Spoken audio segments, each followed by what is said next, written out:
കേരള മുഖ്യമന്ത്രിയെ നിശ്ചയിക്കുന്നതിനായി കോൺഗ്രസ് ഹൈക്കമാൻഡ് നടത്തുന്ന നീക്കങ്ങൾ ഭരണഘടനാ വിരുദ്ധമാണെന്ന് centre for constitutional studies and research. K C. വേണുഗോപാലിനെ മുഖ്യമന്ത്രി സ്ഥാനത്തേക്ക് പരിഗണിക്കുന്നത് വഴി ജനങ്ങളുടെ നികുതിപ്പണത്തിൽ നിന്ന് 75 കോടി രൂപയുടെ അധിക ബാധ്യത ഉണ്ടാകുമെന്നും സംഘടന ആരോപിച്ചു. തെരഞ്ഞെടുപ്പിൽ മത്സരിക്കാത്ത ഒരാളെ മുഖ്യമന്ത്രി സ്ഥാനത്തേക്ക് കൊണ്ടുവരുന്നത് ഭരണഘടനാ വിരുദ്ധമാണെന്ന് സംഘടനയുടെ ജനറൽ സെക്രട്ടറി അഡ്വ. ശിവൻ മഠത്തിൽ പറഞ്ഞു. AICC പ്രതിനിധികൾ നിയുക്ത MLA-മാരെ രഹസ്യമായി കാണുന്നത് ശരിയായ നടപടിയല്ല.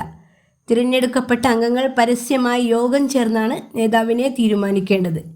ജനവിധി നേടിയ അംഗങ്ങളുടെ തീരുമാനം ജനങ്ങളെ അറിയിക്കാനുള്ള ബാധ്യത പാർട്ടിക്കുണ്ട്.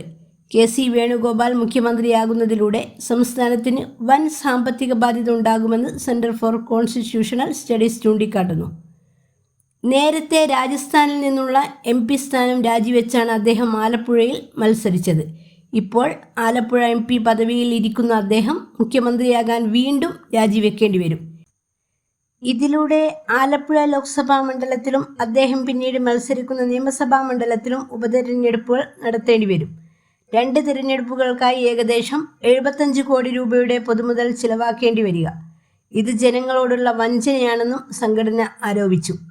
UDF അധികാരത്തിലേറുന്ന സാഹചര്യത്തിൽ മുഖ്യമന്ത്രിയെ സംബന്ധിച്ച് തർക്കങ്ങളും ചർച്ചകളും സജീവമായിരിക്കെ പുറത്തുവരുന്ന ഈ നിയമപരമായ നിരീക്ഷണം രാഷ്ട്രീയ വൃത്തങ്ങളിൽ വലിയ ചർച്ചയാകുന്നുണ്ട്. അതേസമയം കേരളത്തിൽ നിന്നും വിളിപ്പിച്ച നേതാക്കളുമായി രാഹുൽ ഗാന്ധി ഇന്നും കൂടിക്കാഴ്ച നടത്തി.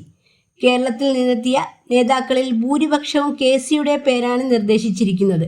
സംസ്ഥാനത്ത് നടന്ന പ്രതിഷേധങ്ങൾ സൃഷ്ടിച്ചെടുത്തതാണെന്നും പ്രതിഷേധങ്ങൾ സ്വിച്ചിട്ടതുപോലെ നിന്നത് അതിൻ്റെ തെളിവാണെന്നും നേതാക്കൾ രാഹുലിനെ അറിയിച്ചു. അധികം വൈകാതെ മുഖ്യമന്ത്രിയെ പ്രഖ്യാപിക്കണമെന്ന് നേതാക്കൾ ആവശ്യപ്പെട്ടിരിക്കുകയാണ്.